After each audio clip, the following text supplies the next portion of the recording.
تو اسی طرح دنیا کے اندر بھی یہی چیزیں، یہی مثالیں موجود ہیں۔ دین کے اعتبار سے ہر ایرا غیرہ نتھو خیرہ ہر بندہ کلام کرنا شروع کر دیتا ہے۔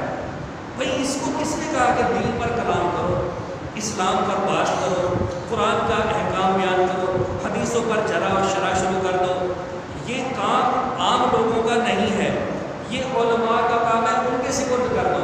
سائنس کا کام تھا، وہ میں نے کیا، غلطی کی، سزا بھگت کر قبر میں چلا گیا، راکٹ عجائبات میں چلا گیا، پھر سائنسدان بولیں گے اگر وہ زندہ ہوتے تو اس کو چلانے کا طریقہ بھی سیکھ لیتے۔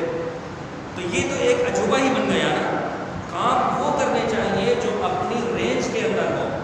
میں جو سمجھا رہا ہوں سمجھ میں آ رہا ہوگا۔ تو ہر بندے کو دین پر ڈسکشن نہیں کرنی چاہیے، نہیں کرنی چاہیے۔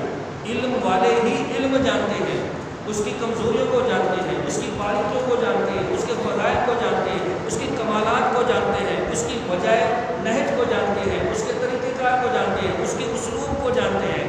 پھر وہ عوام تک اس بات کو لاتے ہیں کہ اس بات میں آپ کا فائدہ ہے، اس بات میں آپ کا نقصان ہے۔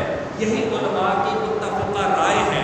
تو یہ رائے پیش کرے گا عالم تحقیق و تدقیق و تنقید کرنے کے بعد، اور یہ ساری چیزیں آپ پر لائی جو گئی ہے، یہ بڑی محنت کے بعد لائی گئی ہے، اور اس بات پر بندہ ہر عام و خاص بات کر رہا ہے۔